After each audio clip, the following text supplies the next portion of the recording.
moving furniture around.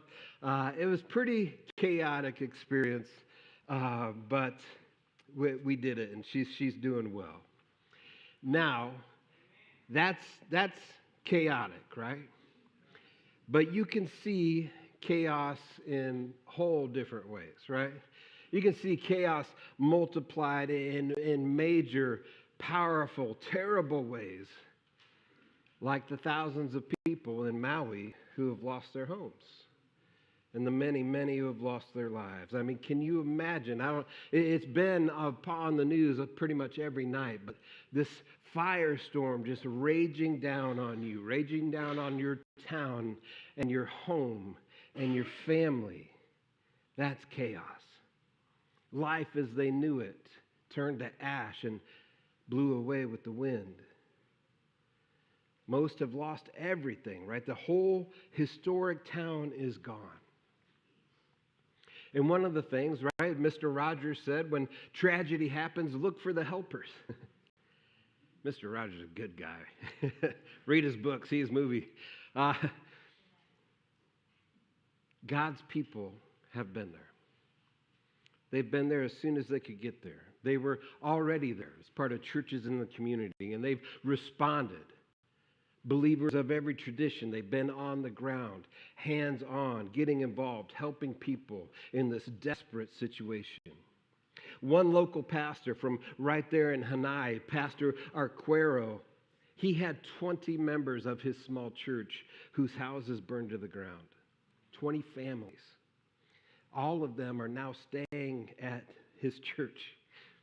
And you know what? They have food, they have water, they have everything they need because as quick as they could, other members of the church showed up there to help and to bring what was needed.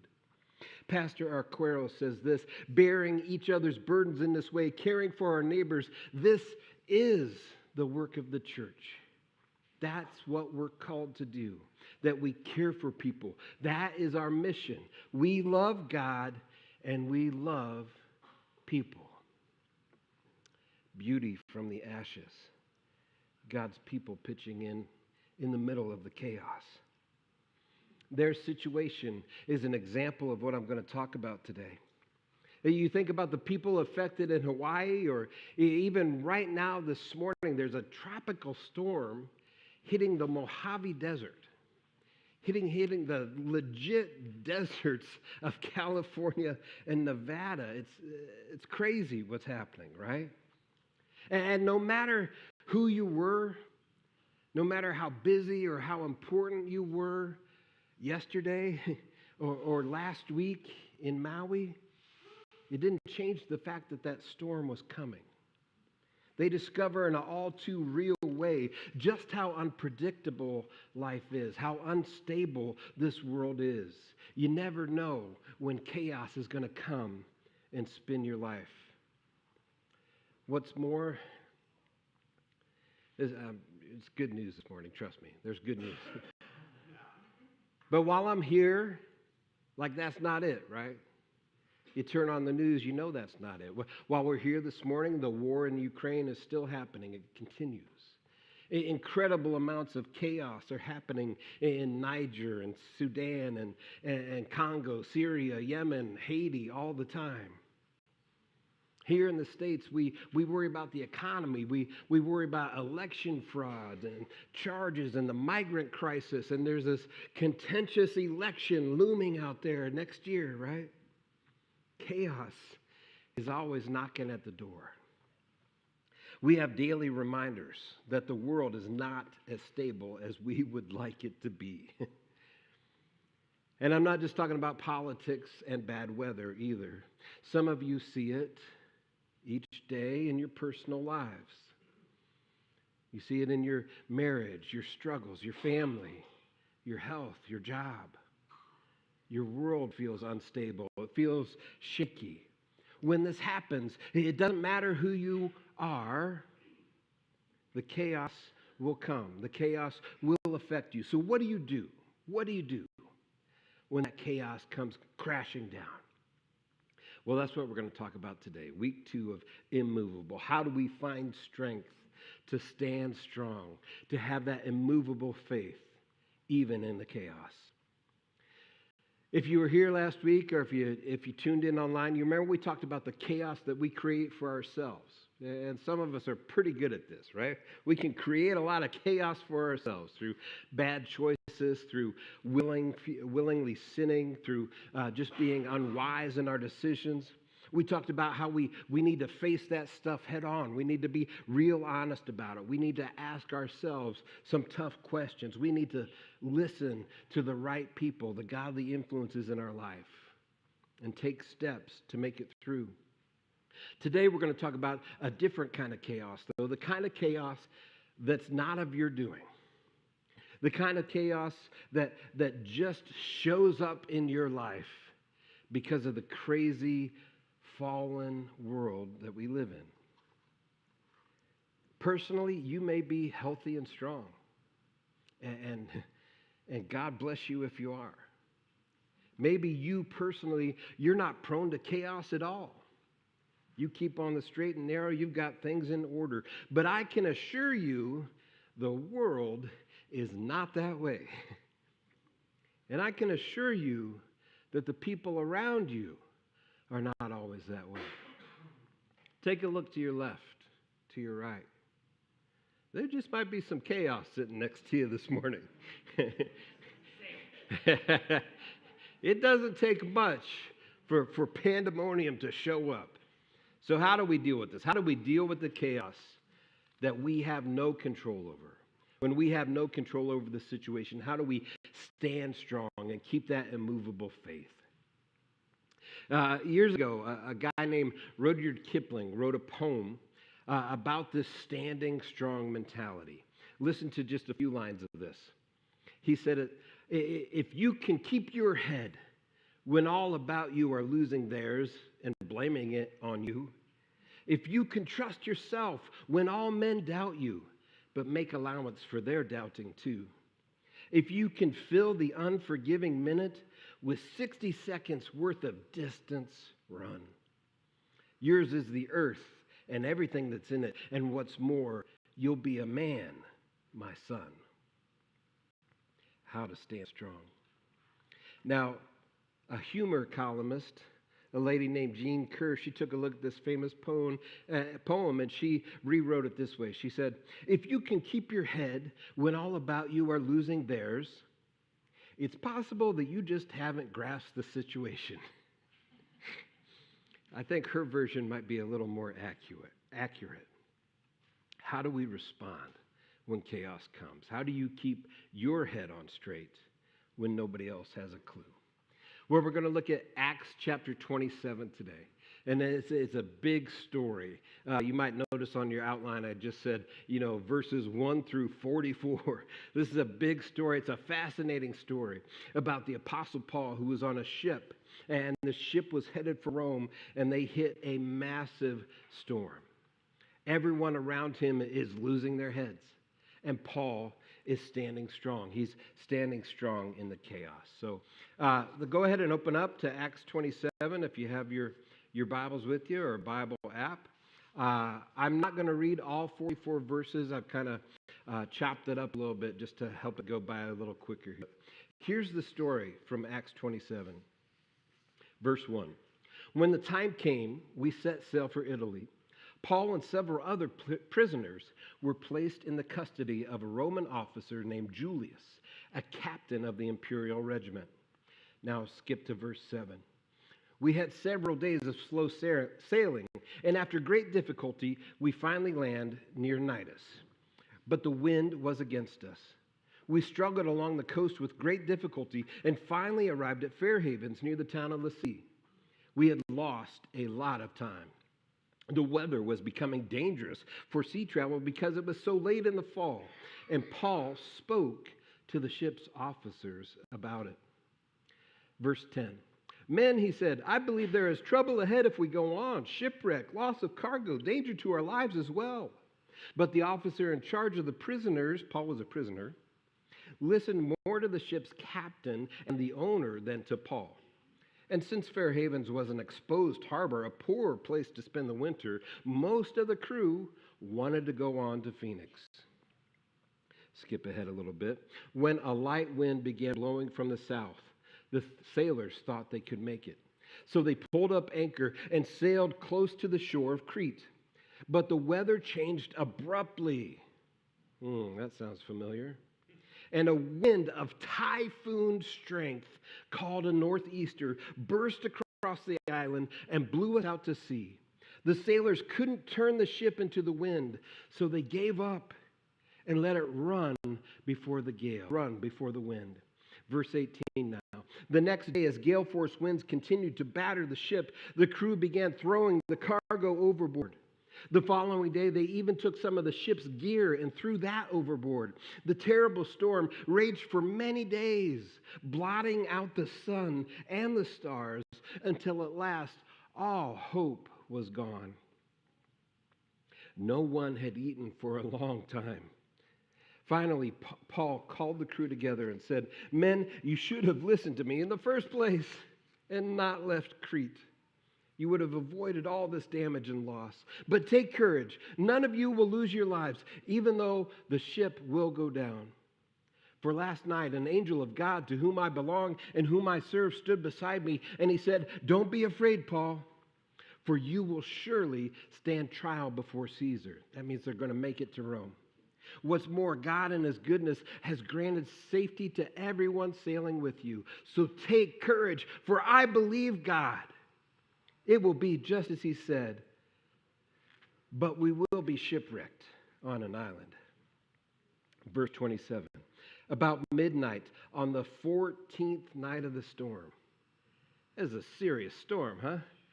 The 14th night of the storm. As we were being driven across the Sea of Adria, the sailors sensed that land was near.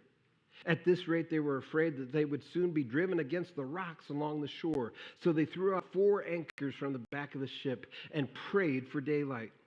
Just as the day was dawning, Paul urged everyone to eat. "You've been so worried. You haven't touched food for 2 weeks," he said. "Please eat something now for your own good, for not a hair of your heads will perish." Boy, did Paul have faith or what? 14 days straight of getting pounded. Then Paul took some bread, gave thanks to God before them all, broke off a piece and ate it. Then everyone was encouraged and began to eat, all 276 of us who were on board. After eating, the crew lightened the ship by throwing the cargo of wheat overboard. When morning dawned, they didn't recognize the coastline, but they saw a bay with a beach and wondered if they could get to shore by running the ship aground. So they cut the anchors and left them in the sea. They lowered the rudders and the foresail and headed towards the shore.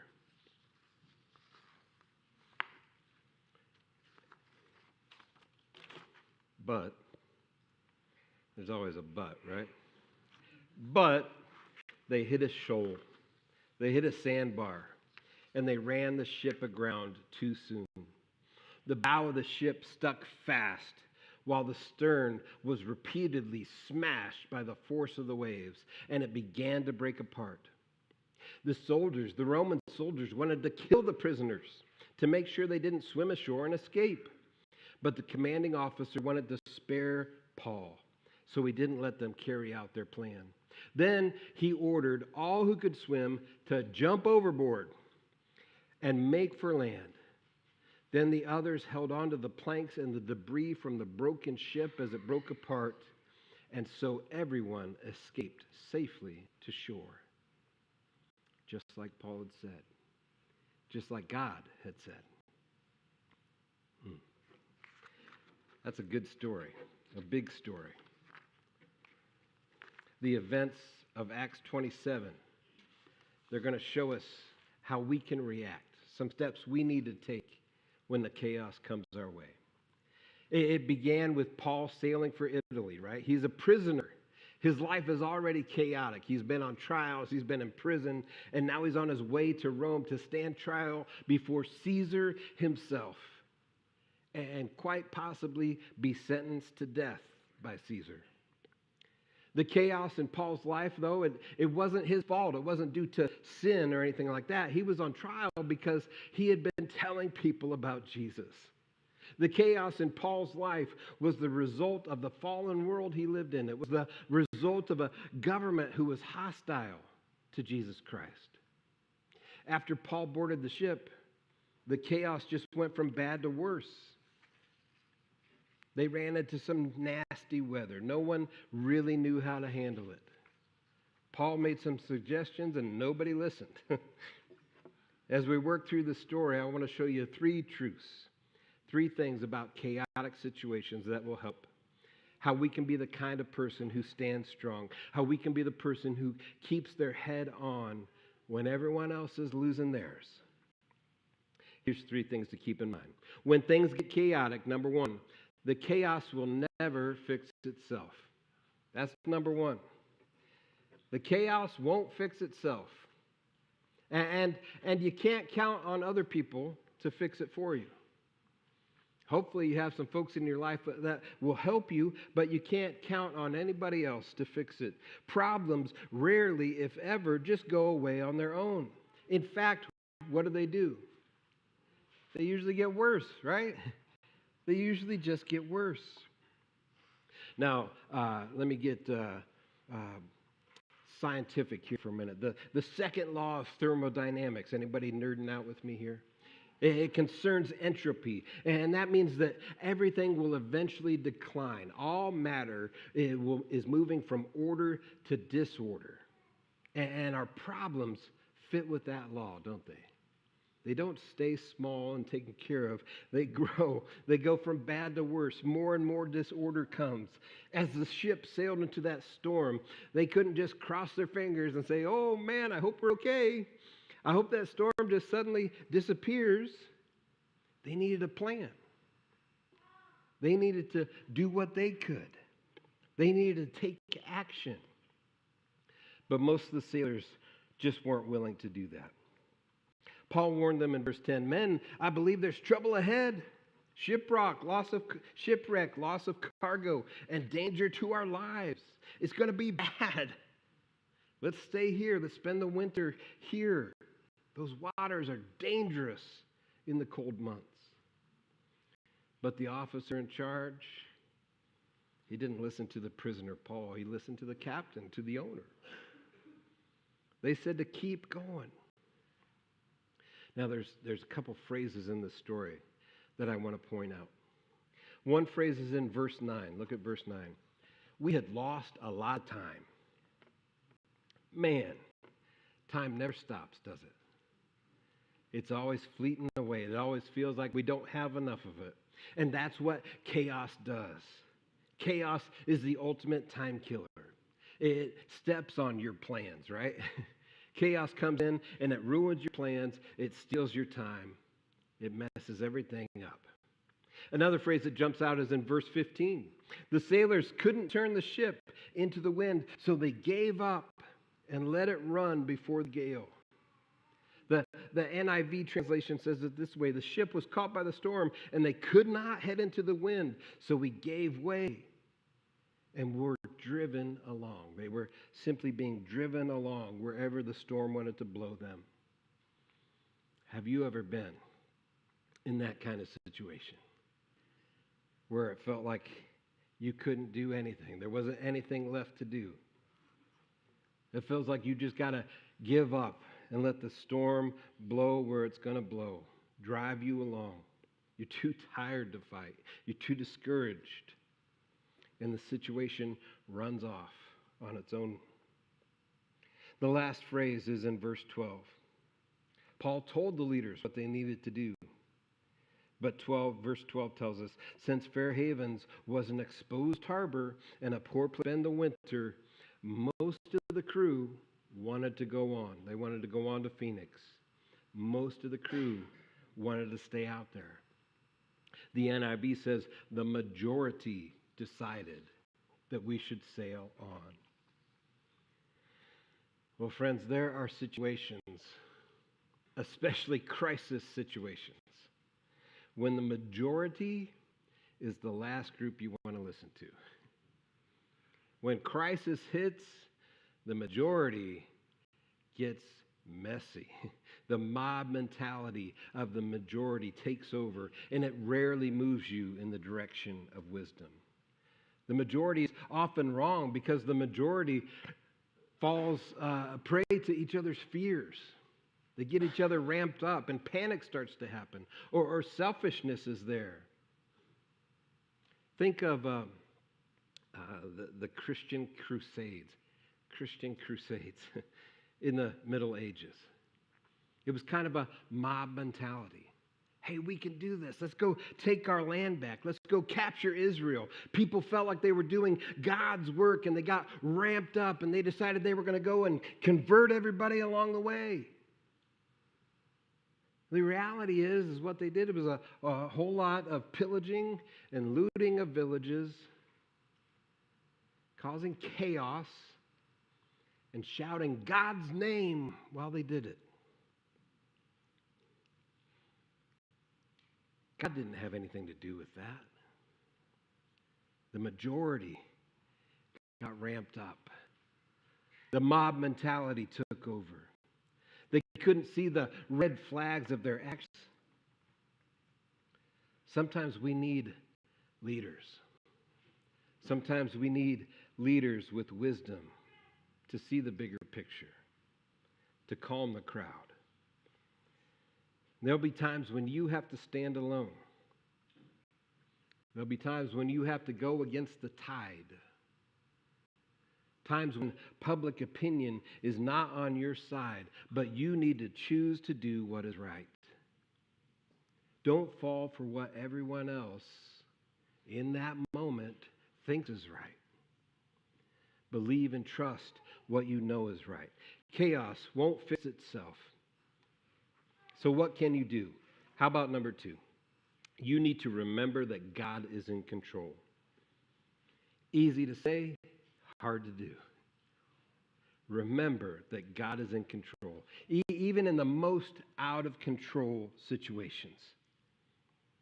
God is not the bringer of chaos. He is the redeemer of chaos. God is not the author of destruction and disorder. He is the redeemer of destruction and disorder.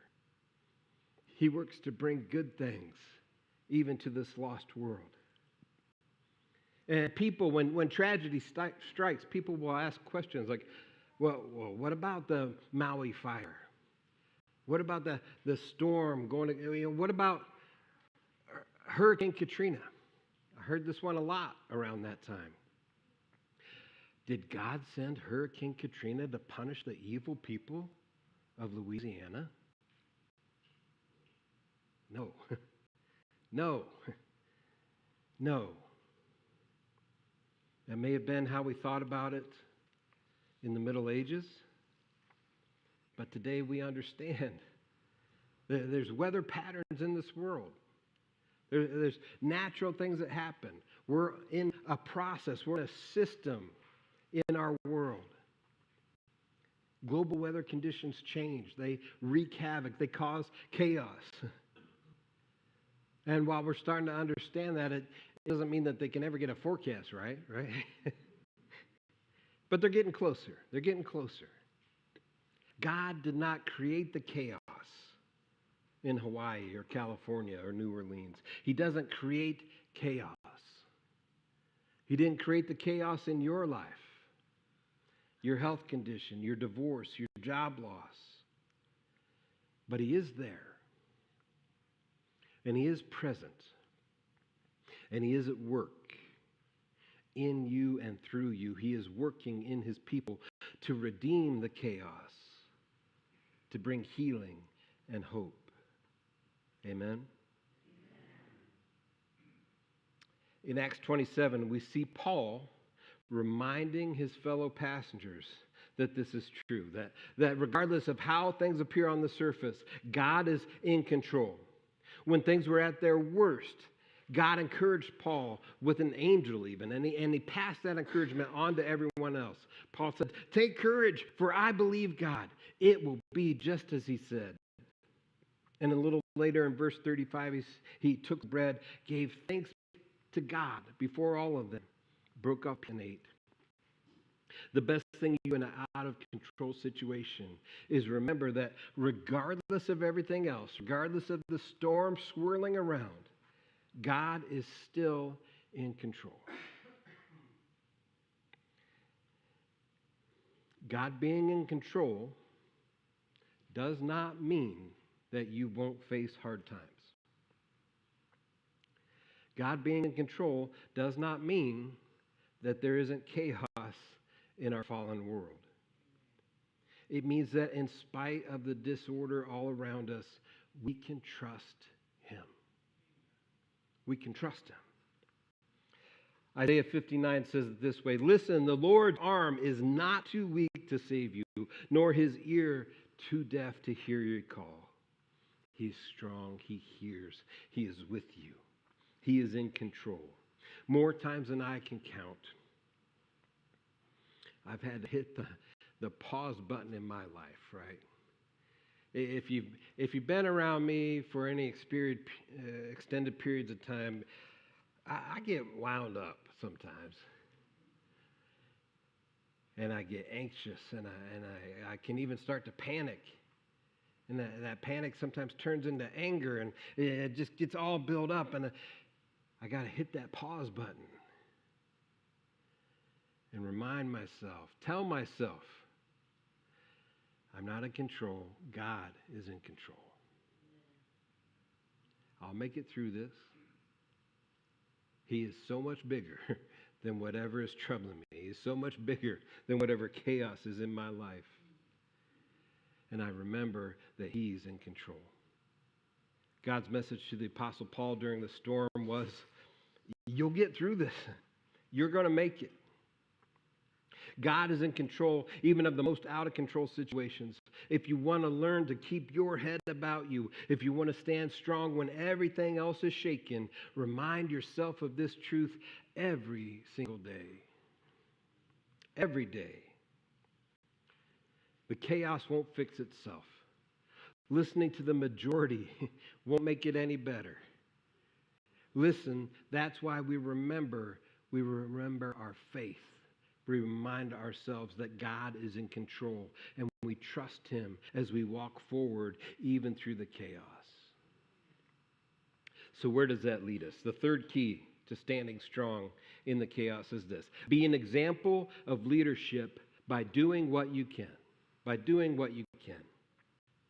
Ask God to show you the way. Ask God to help you be an example. Now, that is hard when the chips are down. That is hard when the chaos is coming on you, right? And the chips were way down for the folks on that ship, right? This ship had been taking a beating for 2 weeks. They'd thrown their cargo overboard. They hadn't eaten in those 2 weeks because they were so upset, so distressed. And Acts 27 verse 20 says this terrible storm raged for many days. It blotted out the sun and the stars. They didn't see the sun for 2 weeks. They didn't see the stars for 2 weeks. They were being blown by the storm all this time, not knowing where they were because they would navigate by the sun and the stars until at last all hope was gone. And that's when a faithful man stands up and voices his faith. You should have listened to me. You should have listened to me in the first place and not left Crete. I told you so, but you didn't listen to me. I hope you will listen this time. Will you listen this time? And he tells them about his faith in the Lord. You may not be able to calm the storm. You may not be able to change the opinion of others about you. You certainly can't change the economy or control what some political party might or might not do. You can't even control what your spouse or your kids or your friends will do, right? But you can control what you do. You can control what you do. You can trust. You can speak up. You can set an example of leadership for those around you. You can go and serve in the chaos like that church in Maui. And there's a phrase that really jumps out here in verse 33. Paul says, you have been so worried that you haven't touched food for 2 weeks. Now, many of us know what it's like to worry. Many of us know what it's like to be overcome with that anxiety and worry. And for some of us, it lasted a whole lot longer than 14 days. Chaos creates this nagging, never-ending state of not knowing, of uncertainty, of worry.